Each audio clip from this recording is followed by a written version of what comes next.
Welcome to another episode of A Pint with Seaniebee. I've got a great guest today for you all. I'm in Sydney, in Paddington, at my favourite restaurant in the world, which I've been coming to for 20 years. It's one of the reasons I go back to Sydney.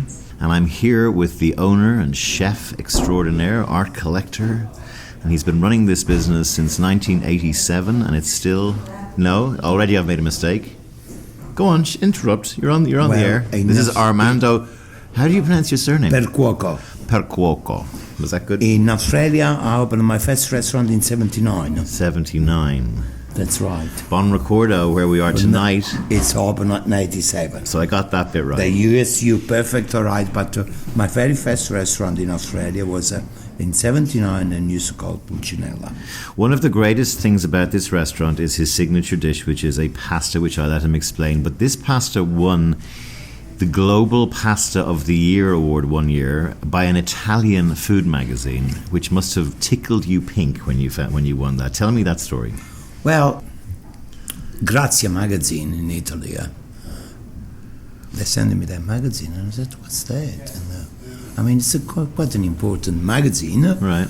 And I opened the things, and they voted me number one in the world. And I said, "My God, this is amazing!" To achieve something like that by Italian people. I know. If I achieve that by Australians or Americans or French, it's one thing. But if I achieve by Italians, it's like almost 20 years ago, we've been invited in Rome for the World Gastronomy Conference. Yeah. And that conference was in Rome, was at Hilton, where Hans Beck, most famous chefs, 3-star Michelin. We have about 30 journalists from Australia been invited to the World Gastronomy, and only 4 chefs from Australia. Right. Very good chef, better than I am. All Italian chefs, because it was World Gastronomy for Italian food. Right. The journalist said to me, was right at the beginning of the truffle eggs pasta, that you have to do a truffle eggs pasta. We're choosing you because what happened, we have a 6 days conference, and the last days, every chef of every nation, Italian, have to cook one dish to demonstrate what they do in their country, in Italian way. And they said, we have to do the truffle egg. I said, but hang on, we have other chefs here. Why me? No, you have to do the truffle eggs. I said, all right. Actually, I was very lucky because those truffle eggs are made in Modena. Okay. In the beginning, I used to have them from Modena here by aeroplane. So I ring Modena and I explain everything. And they said to me, we will be very happy to send you a couple of boxes of truffle eggs. Express delivery to the to Hilton in Rome. Sure enough, when I arrived there, I asked the chef. He said, "Yes, the truffle eggs are here." I said, "Oh, good." Anyway, so the last day was a Japanese next to me, and actually we have a very famous chef here in this country. He was a head chef at the region for many years, a Serge Denzeru, who actually said to me, "Come on, I can be your second today." Right. I said, "Don't be stupid, you're not my second, you're better than me." Right. He said, "Come on, I'm helping you because you have to do so many truffle eggs." I said, "All right, thank you. I really appreciate that." We cooked the food. Truffle eggs went outside in the dining room where was all dignitary. The head waiter coming in the kitchen after, he said, do me a favor, can you make me another dish? Because we have an influential senator, Italian senator, who loved that dish. He wanted another one.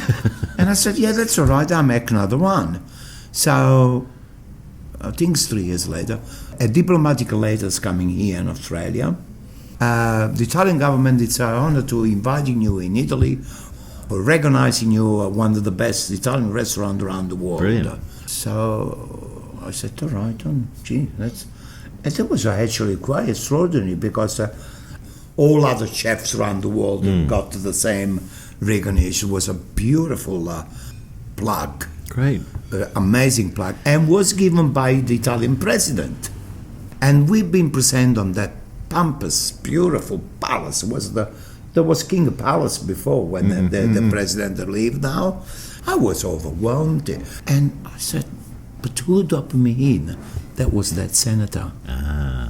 That senator from Italy said, no, these restaurants in Sydney have to be recognized one of the best. Armando keeps talking about this truffle egg pasta. The first time I had it here, it arrived out. Our mutual friend Kim Tarakis brought me to the restaurant, and one of the things he did was he just said, "What do you not eat?" And I said, "I don't eat, mushrooms. I don't eat this and that." And so all this food started arriving. The truffle egg pasta arrives, and it looks like something you could cook at home. It's a bunch of tagliatelle with some eggs on top and some Parmesan cheese and maybe some black pepper. And they serve it up to you, and it's the most delicious thing I've ever eaten. And Armando said to me once that anyone who eats this dish, I always have them for life as a customer, right? Well, that's true. I mean, some lady actually very nicely there, they say, I have to have an orgasm on my taste buds. and then another lady come to me and said to me, I have to have my fix. Yes, I'm the same. I come back here. I'm only here for 2 weeks, and it's my second time tonight here. I remember very well one lady, through all the pregnancy she had, she used to come every 3 weeks, and she have to have a main course pasta, not entree pasta, my God, a main course quite rich. We actually nickname the baby a truffle eggs baby. Brilliant. You have been at the top of your game here for 30 years nearly. How do you keep turning up every night? I arrive tonight, I'll have a lovely meal, but then you won't see me for 2 years. You welcome me to your restaurant. My friends all think it's one of the greatest treats, but tomorrow you've got to turn up on the next day, and you never know when the guy's going to come in to review the restaurant. How do you keep it going? Well, it is very, very simple in the restaurant business. If you're a chef or restaurateur, let me say one thing. It is a different story from a restaurateur who want to make money and the restaurateur who's really a restaurateur and want to look after the customer. We are in the restaurant business for the pleasure to satisfy people. It's not a question, I look at you and I think this is another $100. If I have 100 people one night, 99 people, they adore the food what I did, and they love what I did, and they say thank you to me. And one person, up to 99, one person say, I didn't like your food, something was wrong with the food. I go home really upset, and I try to analyze the day after why that lady or gentleman was upset, why I done wrong, to not satisfy that person. To be honest with you, we choose that professional to restore people. That's what the restaurant business is about, restore people. Now we have to embrace our customer. The customer coming in the restaurant, they're tired, they have a heavy business day, they fight with the wife, the business is bad. So all that kind of aspect and things coming in the restaurant.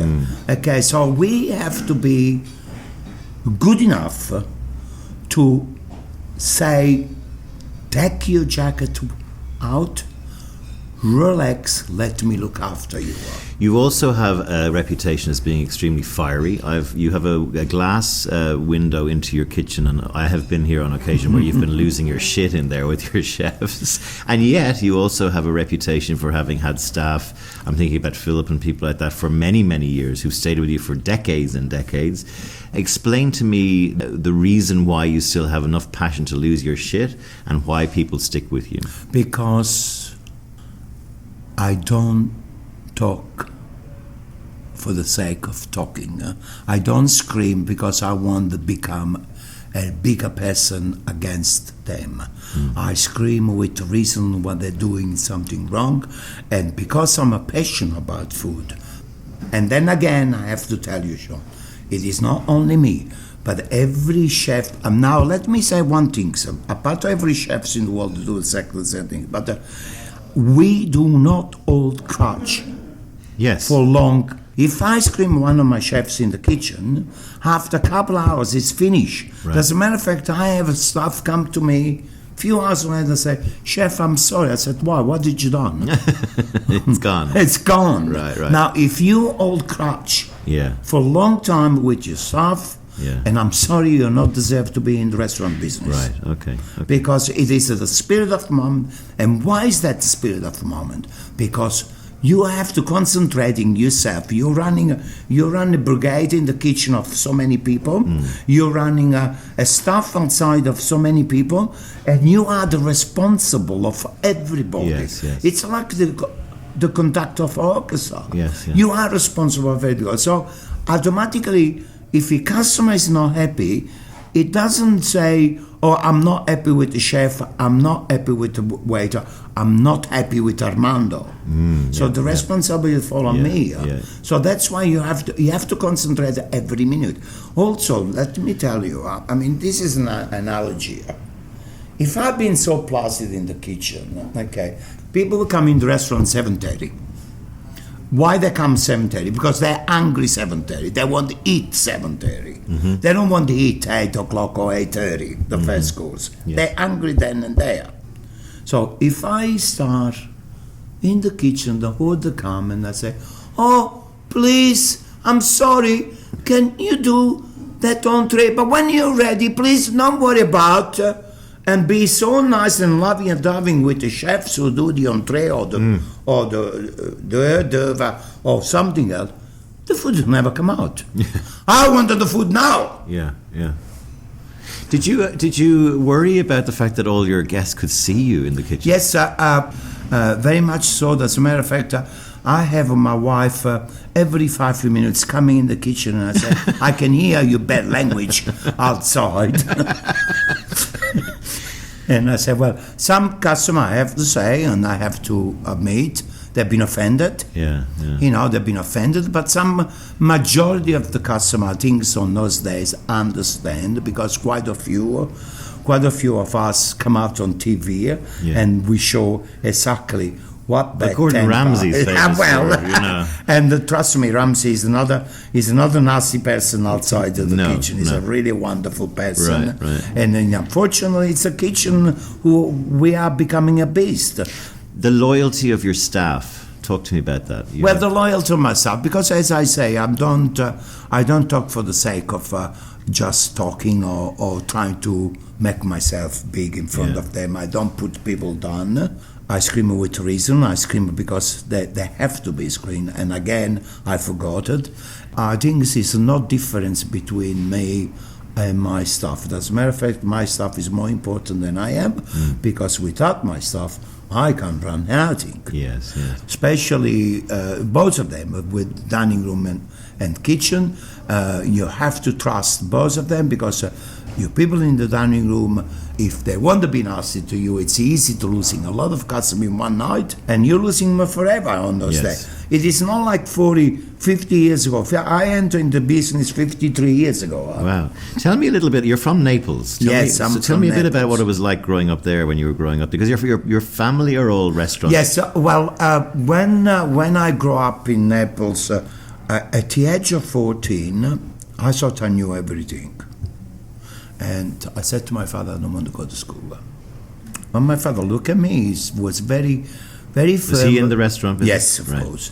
A very firm but very placid person. He's never screamed in his life, actually. But when he was talking, my mother was screaming at me, and she broke so many wood spoons on me, you could not believe. But my father, when he was talking to me, he made me cry.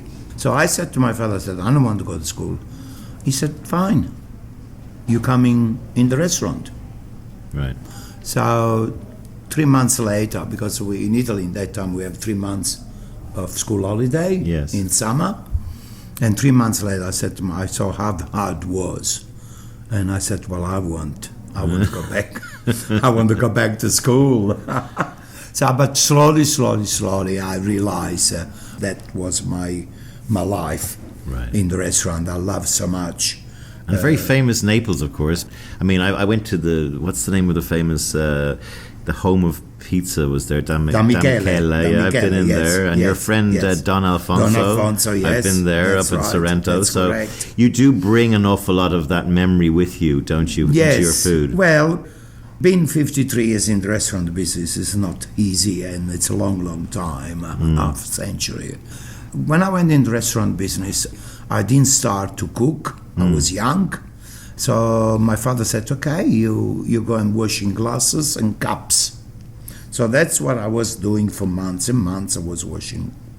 After that, he said, okay, that's enough. Now you go in the coffee machine. But the coffee machine was just outside the kitchen. And I was looking in the kitchen all the time. I was very interested in what in the kitchen. So... Was your father's restaurant well regarded?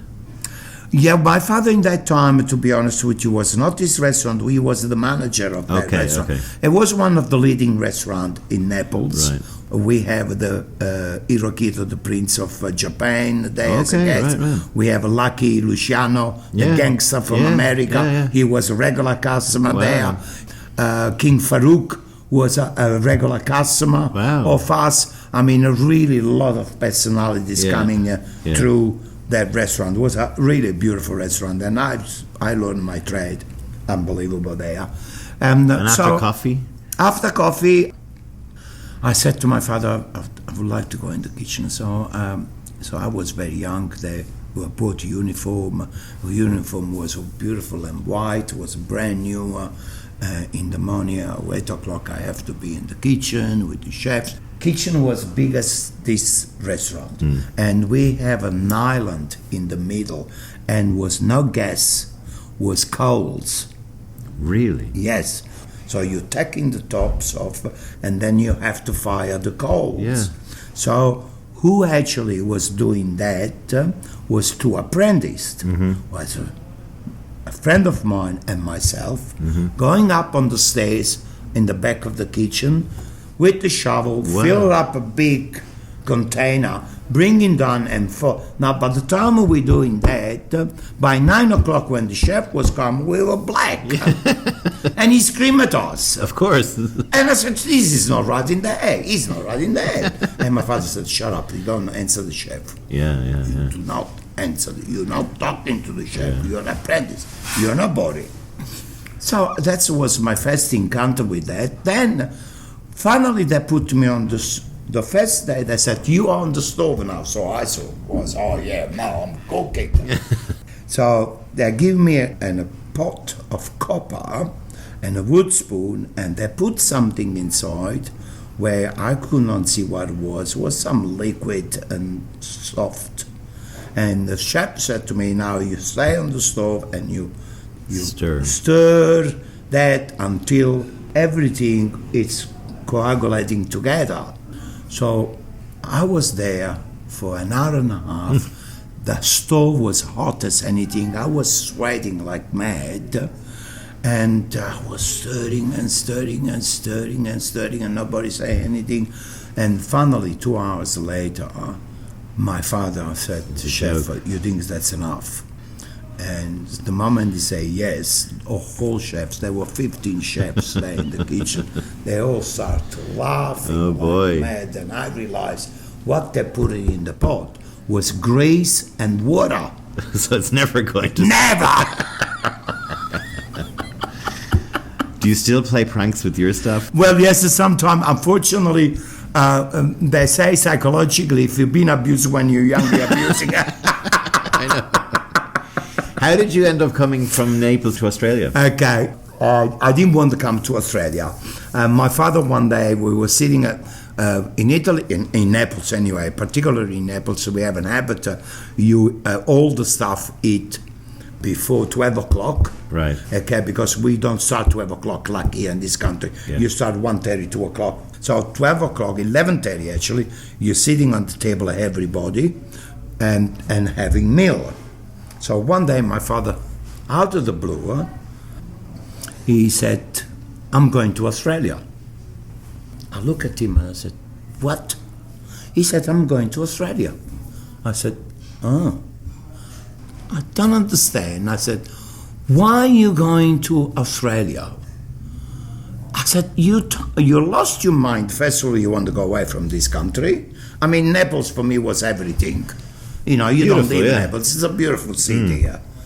And I said, but at least tell me you will go to America, to a civilized country. I said, what are you doing with the kangaroo in the middle of the street? He said, no, it's not like that. I researched. My father was speaking 4 languages fluently. Right. and he speak English up beautiful. And he said, no, Australia, it's the country to go. Were you an only child? No, No, 6 of us. 6? A good And Catholic family. Six of us, 5 siblings. Like the Irish. Yes, not TV in that time. And so I said, all right, you go. I stay here in this country. Right. I was married with 2 children. I said, no, I'm not going anywhere. So automatically, one of our chefs, I said, I'm coming too. And the maitre d' said, I'm coming too. Wow. So both 3 families come together in Sydney. So I went down to the port of Naples and I said goodbye because they were the ship. I said goodbye. Of course, I was sad that leaving. My family, mum and dad, and my sibling are leaving. I have only cousins and auntie, but I have my 2 children. And then, to be honest with you, 2 reasons why. I tell you what the reason my father left, but I'll tell you later. That 1 year later, my marriage was not doing really well, and also I really miss the family. Yeah. And my father was ringing me all the time and used to say, how great it was here. this is a beautiful country. The only decent restaurant Italian is a Beppe, Yes. and nobody else, and you have to come because I need you. And to be honest, because I saw those 2 things, now my family was on the rocking, and I missed the family. I decided to come. So an uncle of mine actually followed me as well. Right. It was invasion. Yes, it was an invasion. And anyway, so that was my father come in 1971, and I come in 72. Right. Okay. Prior that, Naples was always a not dangerous place, but It was Mafia. No. A bit. No, let me tell you, the phenomenon of the Camorra. You see, this is what a lot of people don't know. The Camorra was not the Camorra we have now. Right. Really, the Camorra started around the middle of the 60s. Yeah. In the way it is now, not before. Right. Before was perfect, all right. Right. In the middle of the 60s, we start to hear restaurants that have been touched. They're asking restaurant to pay money, but before Protection that, money and that, we didn't have those things. Right. The whole system of gangster in Naples, the Mafia was in Sicily. Yes. The Mafia was not Yes. in Naples. Yes. The Camorra was existing only touching gambling club and prostitution, Right. and nothing else. Right. Because all the drugs on the waterfront, all the drugs in Naples was run by the Marseillaise from Marseille. Right.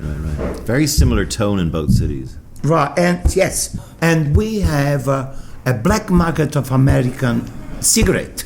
Was huge, very big. Yeah. The government tried to destroy the black market, so automatically they destroyed the black market, and I'm not going because I need all night to explain to you the whole situation. It was an industry, a big industry. Yeah. Automatically, one gentleman is named Cutolo. That's the first boss of the Camorra. Come out and say, because there was a lot of people working in that industry, and all of a sudden they could not work anymore. So they were making a lot of money per week, and he come out and said, you come and work for me, I'll give you the same money, plus I'll give you the solicitor if something happens to you. And that's how he built the first Camorra family, was that Cutolo. Then after that, the family started to moving around and changing and swapping, and now we have a totally disaster in Naples. And the Camorra now is not only in Naples, but it's all over Italy. I know. It doesn't matter fact. But we never have that phenomenon before. Yeah. Okay, so, and when that happens, and then in 71, my father had enough. He said, I want to get out of this Well, he country. could see what was happening. It was that's what's happening. He was ahead. He was able to envisage. Yeah, maybe. but what happens all the time from the middle of the 60s, Right. we start to hear people have to pay that. People have to pay that. My It was uncle, becoming violent as my well. uncle, moving from one restaurant to another restaurant because of that. Yeah. I love Italy very much. Italy. I do not like the government in Italy, any government, doesn't matter left or right. Yeah. They are a disaster. Yeah. The politicians are a disaster in Italy, but I love Italy. Italy is one of the, and I'm sorry guys to say, one of the most beautiful countries in the world. I agree. Okay, they totally destroyed what that beautiful country is all about. Yeah. And I love Italian food over French food because I find the French chefs so up themselves. I love this sort of, there's a little bit more of a humility with the Italian food, and it's a bit more like what you do. Armando's restaurant is not frou-frou, okay? You make food that's to be eaten, I think. Would that be fair? That's correct. And like some of his dishes, it's all silver service, it's white linen, it's exceptional service, but it's a spoonful on your plate from a big pot or whatever, and it's all designed to be that kind of almost peasant food. That's correct. That's sort correct. of That's tone correct. of voice. That's correct. How did you get on then in Sydney with your first restaurant when you arrived? Did you? Well, first of all, did you like it when you arrived? No, I didn't like it. No, I didn't like at all Australia. My God, I was trying to go away every second month, go back to Italy. I didn't particularly like Australia at all, and as a matter of fact, was no ingredient to work in this country. I asked the olive oil, and they tell me the chemists have olive oil, and I said, Jesus, that's a strange country. The chemists have olive oil, okay. For instance, I asked for scampi. They don't understand what scampi was. Yeah, I asked for rucola. They didn't understand rocket what it was. I asked for radicchio. They didn't understand what radicchio was. I asked for tomato, and they wanted to give me something pale, pink, and green. And I said, that's not tomato. I was asking for capsicum, and the only capsicum was green. I asking for veal, and they want to give me healing. I asking for baby lamb, and they want to give me my grandfather. Honestly to God, there was an absolutely disaster here. No, I said, I want to go back to Italy. But anyway, thank God, I have to say I didn't went to Italy, because after 44 years now I've been in this country. I adopted the country. The country adopted me with all respect for any other country in the world. I think that's one of the most beautiful countries in the world. I think you're right. And we are very, very civilized here in this country. Everybody's civilized. And I'm so happy. My children, my grandchildren, I'm happy to have them. You had a reputation as being someone who fixed a lot of those problems with the food when they didn't know. And, you brought new taste to the country. I could not speak a word of English. My background in school was French. My background in the kitchen was French. I couldn't even say hello. So I said to everybody, I said, give me a little bit of time to understand those people first of all, to understand the mentality and everything. So finally, 7 years later, in 79, I said to my father, I'm ready, we can open a restaurant now. Okay, so you did your apprentice thing, Yes. Did you see the opportunity though? Oh, yes, the opportunity was enormous, as I say, because a lot of things was not in this country. We done the first mascarpone in this country. We done the first antipasto in this country. I done the simple things like a zucchini flour. Nobody knew what zucchini flour was, how to cook. And I was fighting actually with the greengrocer to say, but you have a zucchini. Can you tell the grower, you have a zucchini, you have to have the flour. Can you give me the flour? No, he chucked away. I said, oh my God. I remember, especially with the mascarpone, because we have that mascarpone. Now, the first book I did. Armando has published 2 cookbooks? 3 books, actually one recently, yes, that's right. So I'll link them onto the podcast, so anyone who's listening can get a link to them, and I'm sure they're on Amazon or wherever they can buy them. Yes. Now, my very first book, I dedicating a page of the gentleman who is dead now, who used to do the first mascarpone in this country, the cheesemaker, Paesanella, Umberto. He's dead now. His children running the business. And when I went to him and I said, can you make mascarpone?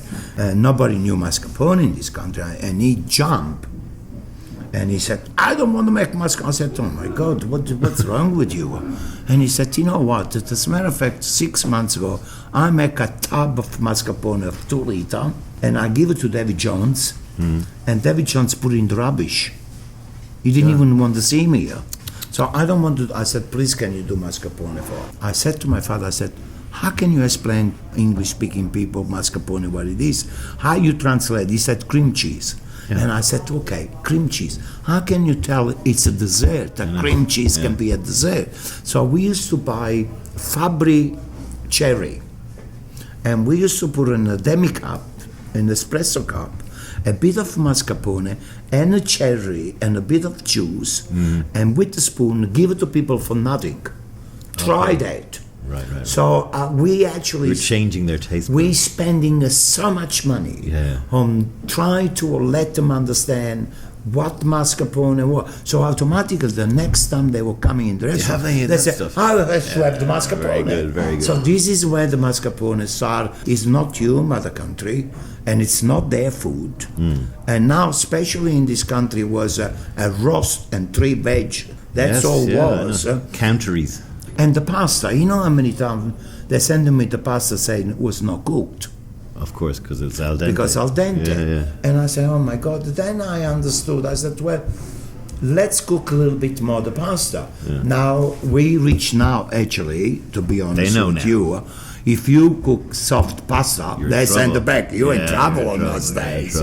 You know, so it is wonderful in this country. I got an enormous satisfaction in this country now, because actually people know how to eat maybe better, not better, but equal as Italians. You're only as good as your ingredients, and I know you've done a lot of work with a farm to do your own ingredients, and a lot of the stuff comes from your farm, right? Yes, lots of, well, olive oil, thank God I bought a farm 20 years ago, and we have our Seville orange, we do a marmalade, and we do commercial for the customer and for delicatessen.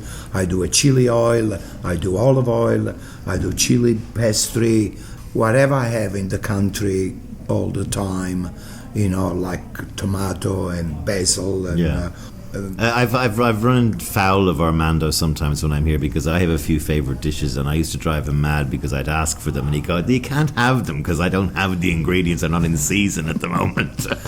Well, you see, the unfortunate part, we, as I say, Australians learn extremely well how to eat Italian food, and I'm extremely happy because I don't have to bother anymore with the people. But unfortunately, this is what maybe will be my next book. I want to do a season, because people do not understand season. See, figs, for instance, they're all right now. Figs at the moment are very good. Now, the figs in this country go from the end of December to maybe May at the most, because we're blessed with all different state, different climate, so we can use all those months. But people come in July, August, when the trees don't even have leaves on. And they ask me, can we have figs tonight? And I said, I said, many years ago, we used to have somebody import from Israel in winter because it was summer there. But they don't import anymore because we have so much figs here. You have to wait another 3 months. How did you decide to go for it here? So this is Buon Ricordo, this is 87. You decided you were going to go out on your own then?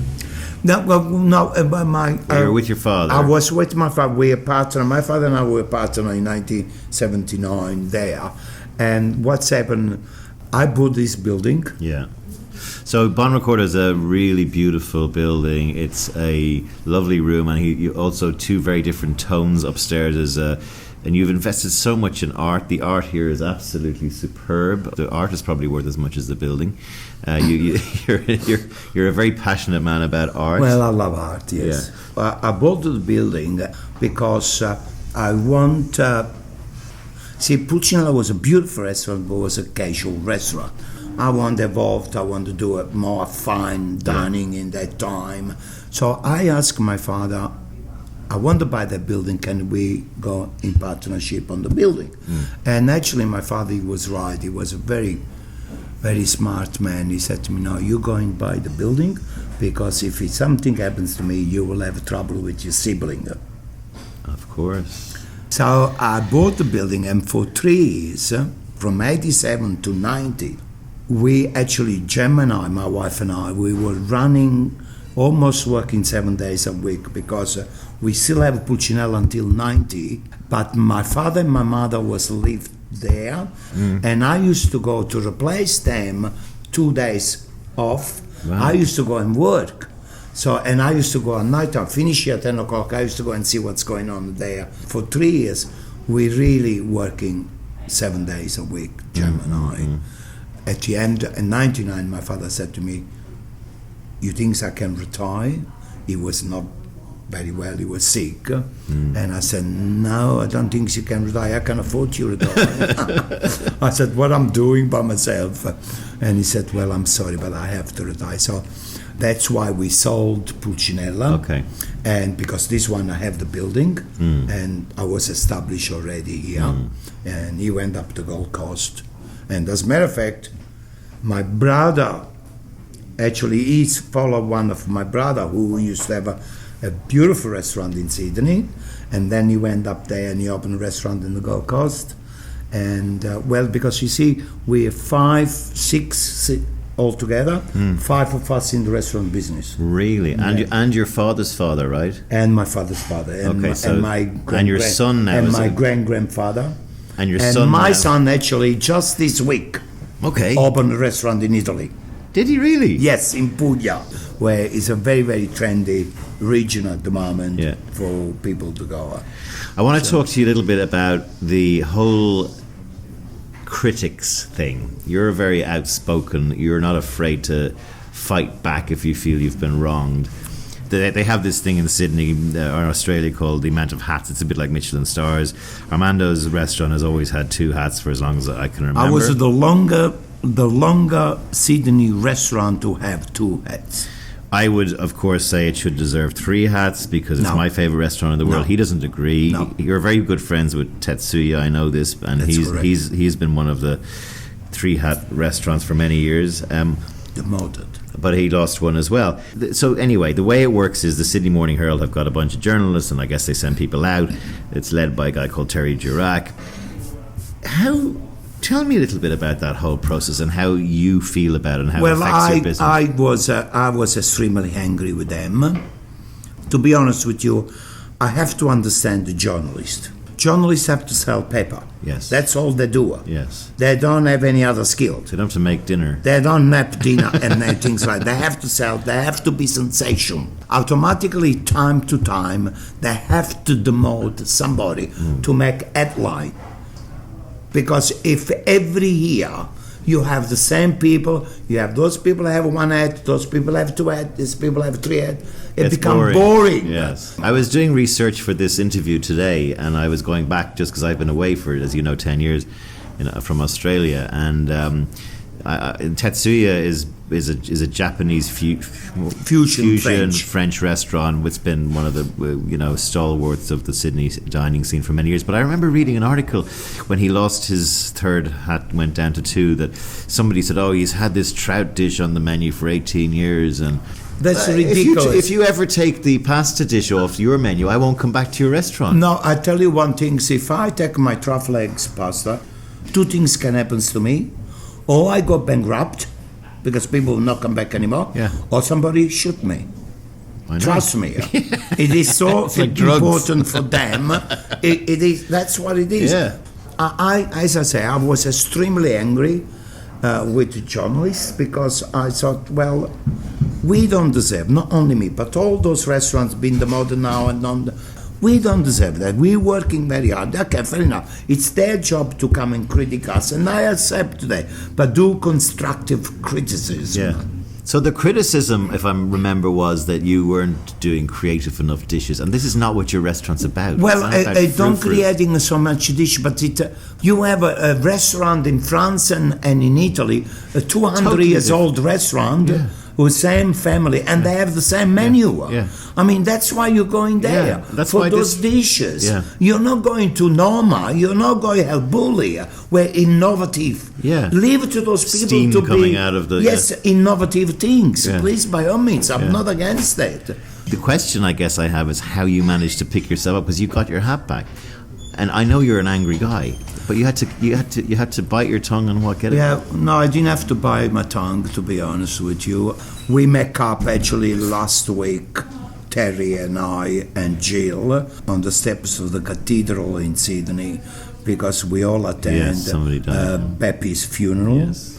So Beppy was a very famous. Beppy, Lucio, and Armando are the 3 sort of holy trinity of Italian That's chefs true. in Sydney, That's and true. one of them passed away. He was an old man 2 weeks ago, right? Yes, 2 weeks ago, yeah. and with a great respect, because he actually was 60 years in the same restaurant. Wow. 60 years.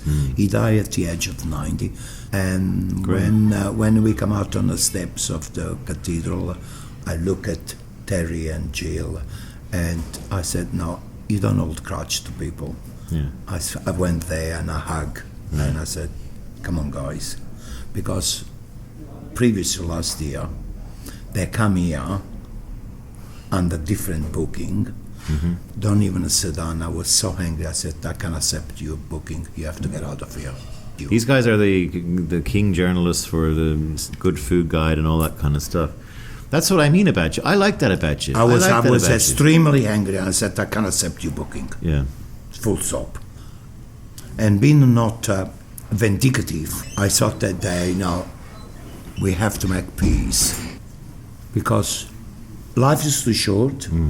I didn't done because I need they be nice to me, and I don't try to be arrogant. I think I establish a good business. I do not need a journalist anymore to talk about me. I done it because I'm an honest person. Yeah. I'm not vindicative, Yeah. and I said life is too short. Well, I said, "Terry, please hug me," Right. and let's finish there. Okay. I can imagine for a lot of restaurants, the detrimental effect to actual business that losing a hat would be. But I think this Well, restaurant is one that I see as having huge loyal customers. let me tell you. So I'm not critics. Sometimes they should be very careful. We actually spend millions of dollars to running a restaurant. Yeah. You not only maybe buy the property, but just to run up a restaurant in those days, you need $2-3 million. Yeah. So you actually put your life in line Yeah. to do something, and then Some guy gets out of the some bed the guys wrong coming way. out and say only because you have to have a sensation in the newspaper, he put you down. Now the customer don't know that. The customer follow the critic. They don't come in the restaurant anymore. You go bankrupt. What about things like Yelp and the way the whole internet community is I think it's the blogs on those days. Can I say they're more correct the wisdom of crowds? than they the call it. journalist? Because the blog doesn't need. The journalists have to respond to an editor. Plus, it's one guy on one day, whereas the blogs are like a whole year. And So it's, to be honest with you, I think that the blogs are more, in my view, more respectable, because they follow the restaurant all the time. what do you say, just before we finish, what do you say to a young person who's 18, 19 years old, anywhere in the world, wants to get into the restaurant game? What 3 pieces of wisdom do you pass back to them? Oh, it's very simple. Unfortunately, the younger generation now, they want to be straight away famous. They want to be famous, and they want to open their own restaurant. Restaurant business, be a chef or restaurateur, it's like you building a big building. Yeah. If you don't have the foundation Yeah. solid, Yes. you can't go up. Right. And that's what we younger kids have to do. Don't, after 3 years being in the restaurant, you want to be the famous chef, or you want to be on TV, or you want to open your own restaurant. Have a good foundation, solid foundation, and then you will stay 53 years in business like me. Brilliant. I hope that you all enjoy that. One of the greatest chefs in Australia and one of the greatest restaurants in the world. Armando, thank you for being on my podcast, and the best of luck. And I'm about to actually go for dinner at your restaurant for tonight, and I'm really looking forward to it. Good luck with the food. Thank you, sir. Thank you.